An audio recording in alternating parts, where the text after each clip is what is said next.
Good morning. Thank you for joining me in this morning mindfulness practice. I'm going to talk to you today about decisions, making decisions, choosing, making a committed decision.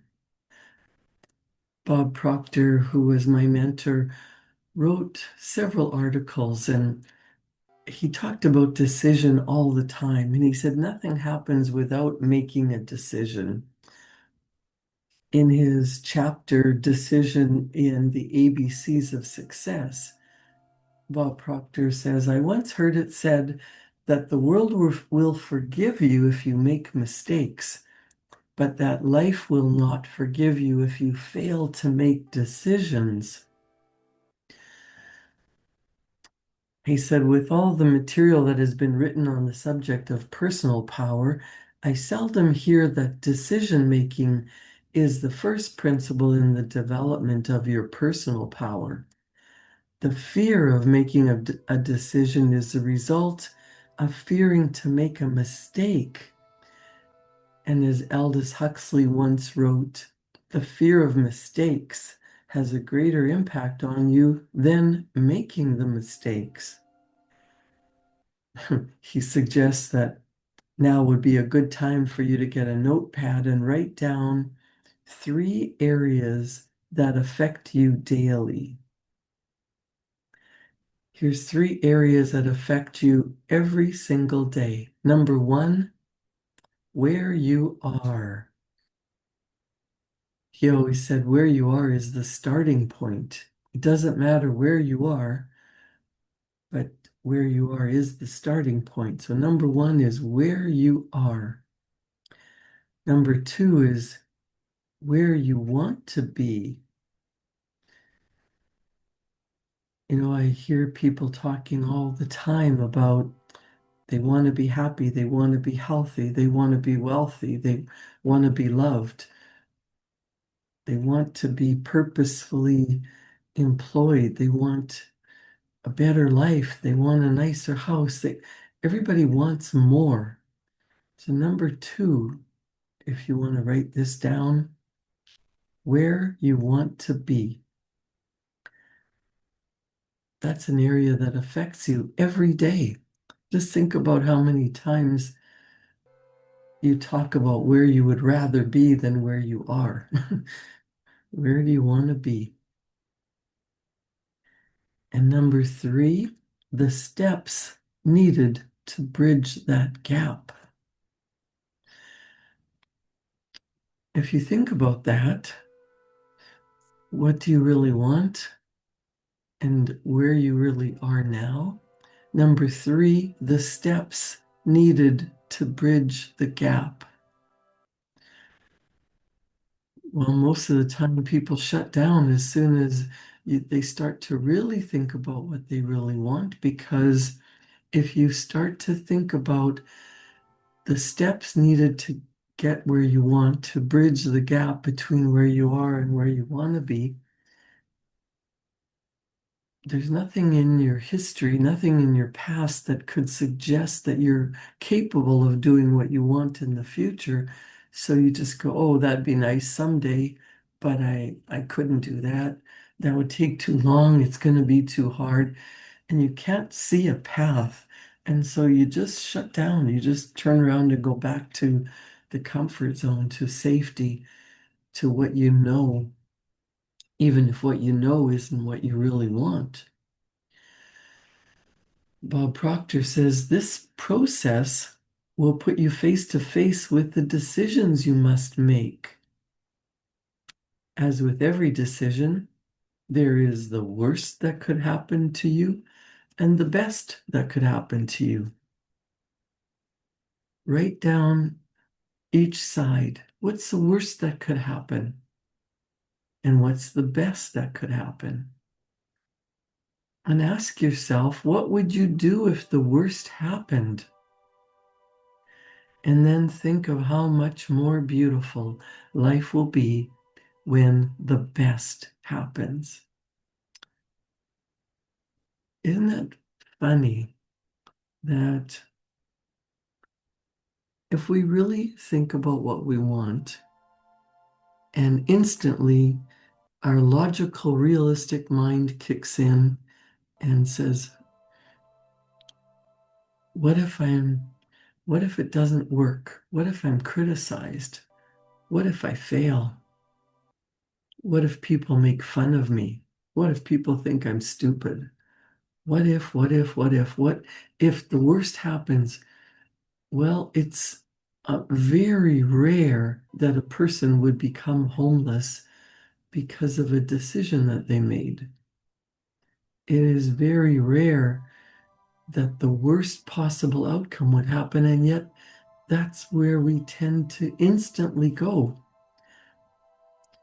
Think of how much more beautiful life will be when the best happens. If you write down what you really want and start to imagine, what if it worked out? What if the best possible outcome happened? What if that was my life? What would that look like?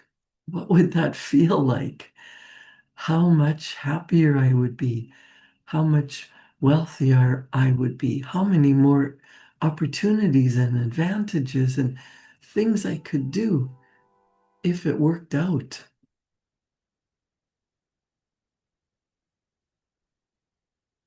Bob says, write each side down and ask yourself, what would you do if the worst happened? And think of how much more beautiful life will be when the best happens. He doesn't say if the best happens, he says when. It's just because we don't allow ourselves to go there. We don't allow ourselves to sit still and imagine. It doesn't matter which expert you hear, a theologian, a quantum physicist, someone who has studied the laws of the universe, a yogi master. They all say, sit still for 5 minutes. Now, that could feel like an eternity if you're someone who multitasks and runs around and does things and is busy, busy, busy all the time. Busyness doesn't equal productivity. Sometimes the busier you are, the more opportunities you miss. People say that they want to be happy, but they don't slow down and focus on what's going on around them. Watching your children play, playing with your children, going for a walk in nature, looking around at the beauty that surrounds you. What if today you could just sit still for 1 minute and think about how much beauty there is in the world? And if you have a beautiful dream, a big, bold, audacious idea that maybe you think is impossible, if you developed faith, if you believed that it would be possible, if the best could happen to you, how would you be living your life?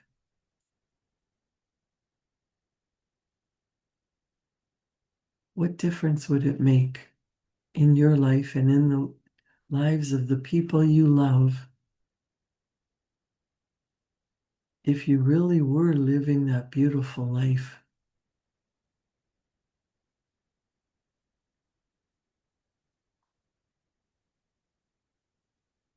Bob Proctor says this method by no means eliminates the risk you must take, but it does generate a much more prepared mind and a more prepared attitude for action. It also helps you become aware of some of the obstacles you must eliminate. A study made of the lives of thousands of highly successful people showed that they all make decisions quickly and they change them very slowly if and when they change them at all. Your personal power is moved into action by decision. Epictetus said the materials of action are variable, but the use we make of them should be constant. In any moment of decision, the best thing you can do is the right thing. The next best thing is the wrong thing. The worst thing you can do is nothing. How often do we sit still and wait for something to happen? Wish and hope and wait for something better to come along. Well, nothing better is going to come along unless you take action. So first is deciding. If the universe is an infinite storehouse and you could have anything you really wanted, what would that look like? What would you choose? You can open a door and pick anything you want. Pretend you're on a game show. You win a car, a dream home, a trip of a lifetime, $1 million. That's not going to make you happy. If you're a person who is focused on all the things that are going wrong, you're not going to be happy with the new car, the new house. And yet people say, I'll be happy when. It's a decision to make. If you want to be a multimillionaire, what are you doing that will lead you in that direction? And you might have been taught that wealthy people are greedy and take advantage of poor people. Well, then, in order to be in alignment and be a good person and live with integrity, you would never be wealthy because you believe that in having wealth, maybe you're a greedy person. Money doesn't make people greedy or selfish. Money is a magnifier. If you are generous and kind and loving and looking to help more people, you can help more people and be more generous by earning more money. How much more could you do for yourself, for your family, for the world if you had unlimited wealth? What would that feel like if you had unlimited time to spend with your family, having happy times, not being picking out cheap little items because you're living in poverty, but lavishing generous gifts on your friends, on your family, and giving thousands or millions of dollars to the church of your choice, the charity of your choice, to the food bank of your choice, or starting a company that would change the world so that people don't live in poverty. What would you do to change the world? It takes focusing in the direction of what you want and deciding. You can virtually eliminate conflict and confusion in your life by becoming a proficient decision maker. Making decisions brings order to your mind. And of course, then order is reflected in your objective world. in your results.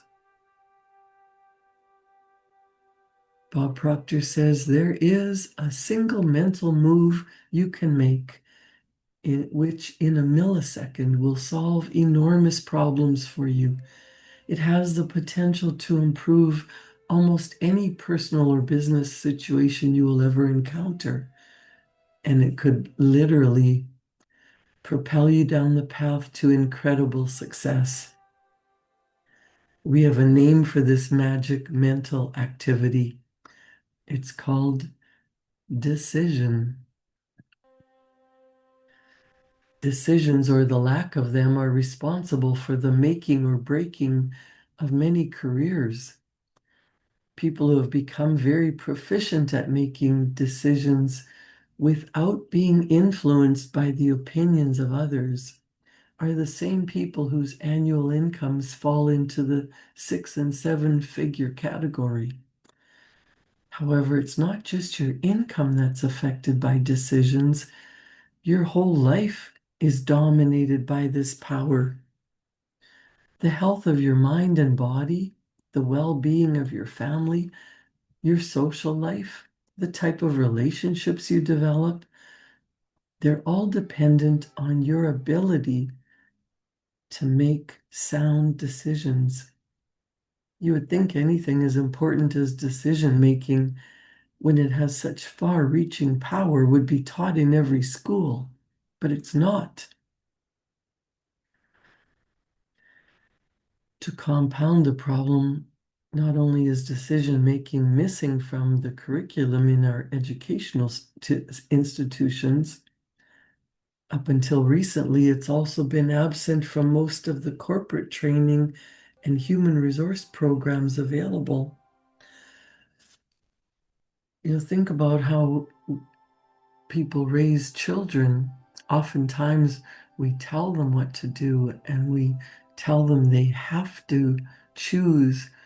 They have to go to university. They have to become a doctor. They have to get a good job, earn a living, buy a house, invest, and work for a living. Hopefully, one day they'll have enough money to retire, and then you can do what you want and be happy. Well, maybe it's not what the person wants. Maybe if you look around in today's world compared to what it was like in your grandparents' day, there's all kinds of things that have come, all kinds of work that was a fantasy at one time. Jobs have been created because of a need, and people are doing what they love and earning incomes far beyond what was even considered a fantasy in the day of our great-grandparents. And that's how everything happens, starting with a fantasy, starting with how do you want to be living your life? Some people say, well, I want to live a laptop life. I want to spend 6 months of the year on a beach in Hawaii working on my laptop. But do you really? Do you really want to be working on the beach? Maybe you prefer to have purposeful work. You can do a couple hours of work on your laptop and then spend the day on the beach with your family. Maybe you don't want a luxury yacht and properties all over the world. Maybe you want to simplify your life and live in a cottage by a beautiful stream in nature. No one should tell you what you should be doing. We spend so much time, I should do this, I should do that, I have to. You don't really have to do anything. There's consequences. But what if you just spent a little bit of time daydreaming about what you would prefer, what your life would be like if you had purposeful work that you loved, or maybe that you're doing what you love and the money is flowing. People used to say they couldn't make a living making music or art. Well, some of the wealthiest people who ever lived are musicians and artists. They're having fun, they love what they do, and millions of dollars are flowing into their bank, and they get to live the life that they choose. They've decided that's what they're going to do.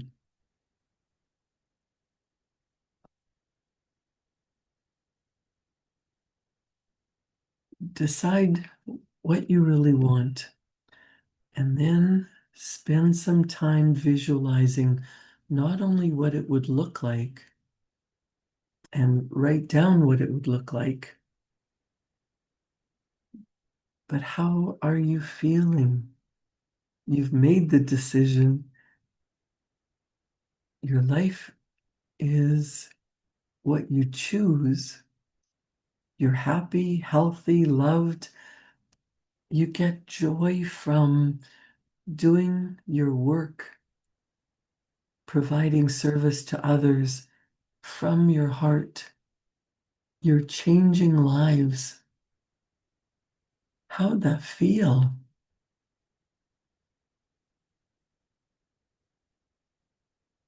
A very basic law of the universe is create or disintegrate.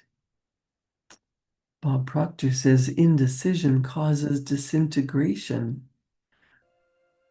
Instead of saying, I don't know what to do, or I don't know how to do that, or I couldn't possibly do that, decide right now to stop that.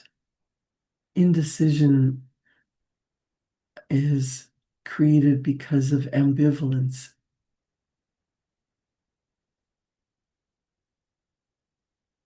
If you have a deep desire, you want to develop a very strong self-image, a high degree of self-esteem.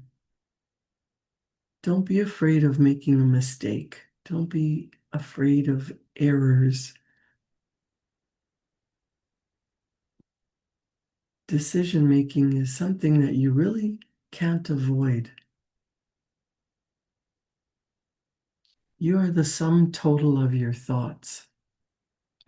By taking charge this very minute of your thought patterns, you can decide you're going to have a good day. You're going to decide that you're going to create the life that you want. Refuse to let unhappy, negative people or circumstances affect you. Now, this is something that you might laugh at. Bob Proctor would say, the next time you hear someone say that they would like to go on a vacation to Paris or purchase a particular vehicle, but they can't because they have no money, they don't need the money until they make the decision. When the decision is made, it will figure out a way to get the amount of money they need to take the trip to Paris, to buy the vehicle, to purchase the house. They always do.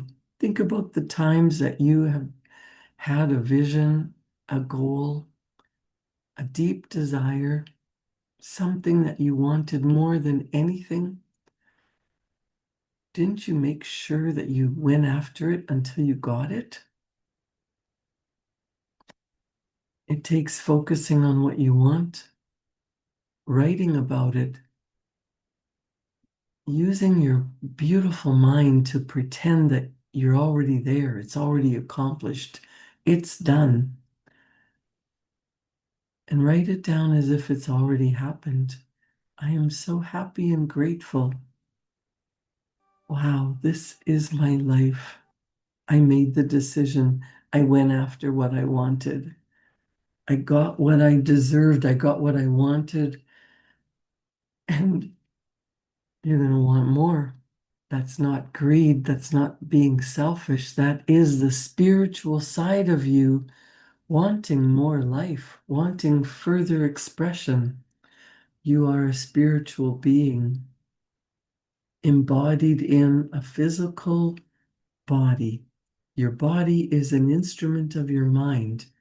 So use your beautiful mind to decide, what do you really want to do in this lifetime? Go after it. Make the decision where you are with what you've got, that you're going to go after it.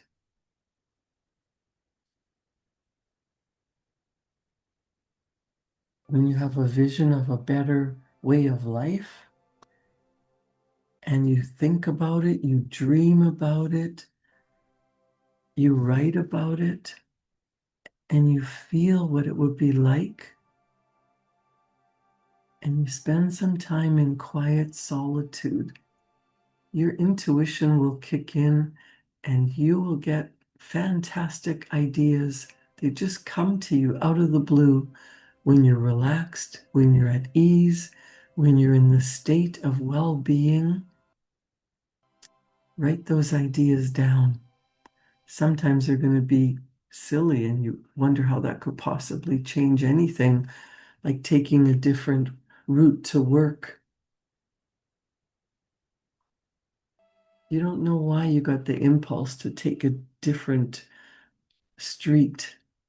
Maybe you avoided an accident. Maybe you bump into somebody that has an opportunity for you. Trust your instincts. Trust your intuition.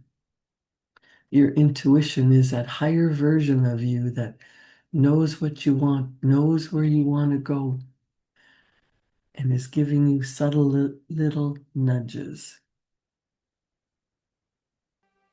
Decide right now what you want. Write it down. What is the best that could possibly happen? Spend more time thinking about what is the best that could possibly happen and start to take action. Your actions will create a ripple in the universe. As you act, the universe reacts. Get into alignment with what you really want. Think about it. Feel what it's going to be like. Decide that's what you're going to do and start doing it. Thoughts, feelings, actions. Everything you think, feel, and do contributes to the results in your life. Make the decision that you're going after something you really want. Create a wonderful day. Thank you for joining me in this morning mindfulness practice. Enjoy your day, and I'll see you back here tomorrow morning at 7. Thank you.